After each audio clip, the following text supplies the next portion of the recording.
اللہم صلی علی رسول الکریم اما بعد فاعوذ باللہ من الشیطان الرجیم بسم اللہ الرحمن الرحیم۔ ناظرین، آج کل سوشل میڈیا پہ ایک مسئلہ جو بہت زیادہ وائرل ہو چکا ہے، اس پر بہت زیادہ بحث و مباحثہ ہو رہا ہے، اس پر مناظرے ہو رہے ہیں، اس پر ہر مسلک ہر فریق کی طرف سے بے جا بے تکے دلائل دیے جا رہے ہیں۔ آپ نے مسئلہ سنا ہوگا رفع الیدین کا۔ رفع الیدین میں جو اختلاف کا مسئلہ تھا وہ یہ تھا کہ رکوع سے پہلے اور رکوع کے بعد، رکوع سے اٹھنے کے وقت رفع الیدین کرنا مسنون ہے یا مسنون نہیں ہے۔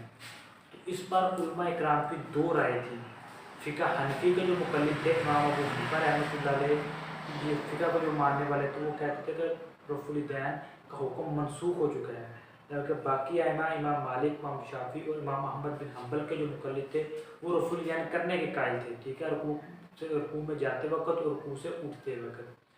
تو ان کی بات دلیل تھی کہ صحیح بخاری میں ہے، عبداللہ بن عمر رضی اللہ تعالیٰ عنہما روایت کرتے ہیں کہ اللہ کے نبی صلی اللہ علیہ وسلم جب رکوع میں جاتے تو اس طرح یوں ہاتھ بلند کرتے، رفع الیدین کرتے، جب رکوع سے اٹھتے تب بھی رفع الیدین کرتے۔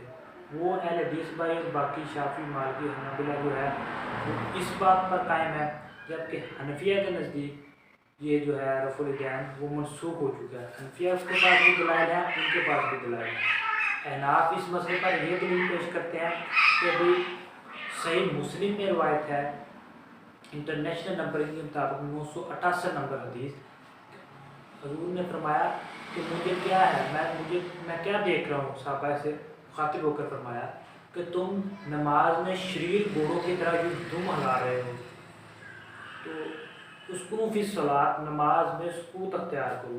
تو ان کا اس حدیث سے استدلال ہے حنفیہ کا کہ رکوع کا اور رکوع کے بعد رفع الیدین منسوخ ہو چکا ہے۔ لیکن اہل حدیث بھائی اس پر ایک اعتراض کرتے ہیں اس حدیث پہ کہ بھئی یہ باب السلام، سلام کے بارے میں حدیث روایت ہے۔ بھائی صحیح مسلم پر جو باب قائم کیے گئے تھے وہ امام نووی نے قائم کیے تھے، ٹھیک ہے، امام نووی بعد کا محدث ہے، اور حدیث کے مقابلے میں آپ باب پیش کرو، باب تو خود مصنف کا عقیدہ ہوتا ہے، تو اس حدیث سے باب کی خلاف میں نہ جائیں، اس بحث میں نہ جائیں، اس حدیث میں صراحت ملتی ہے ہمیں۔ تو مسئلہ یہ ہے کہ کرنے کے بھی دلائل ہیں، نہ کرنے کے بھی دلائل ہیں۔ خدارا اس مسئلے کو یہی بند کیا جائے، اس کو زیادہ طول نہ دیا جائے، لوگوں کو دین کی طرف لے کے، نہ کہ لوگوں کو دین سے دور کرے۔ نہ تو رفع الیدین فرض ہے، نہ واجب ہے، نہ یہ سنت ہے، ٹھیک ہے۔ اختلاف اس بات پر ہے کہ رفع الیدین کرنا افضل ہے کہ یا رفع الیدین کا چھوڑنا افضل ہے۔ تو بھائی جو رفع الیدین کرتے ہیں ان کی نماز بھی ہوتی ہے، جو رفع الیدین نہیں کرتے ان کی بھی نماز ہو جاتی ہے۔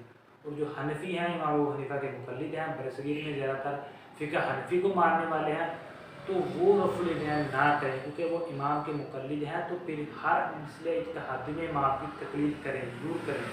اگر رفع الیدین کا مسئلہ پر امام ابو حنیفہ درست، ٹھیک، امام ابو حنیفہ کا موقف درست ہوا تو مقلد کو 2 ثواب ملیں گے، ٹھیک ہے، اجتہاد صحیح کرنے کا۔ اگر غلط ہوئے تو مجتہد کو پھر بھی ایک نیکی مل جائے، کیونکہ اللہ کے نبی صلی اللہ علیہ وسلم نے فرمایا مجتہد اگر صحیح اجتہاد کرتا ہے تو اسے 2 نیکیاں ملتی ہیں، اگر اس کا اجتہاد خطا پر ہو تو اسے 1 نیکی تب بھی ملتی ہے۔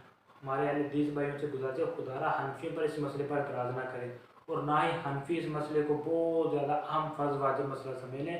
جو رفع الیدین کرتے ان کی نماز بھی ہو جاتی ہے، جو رفع الیدین نہیں کرتے ان کی بھی نماز ہو جاتی ہے۔ وآخر دعوانا ان الحمد للہ۔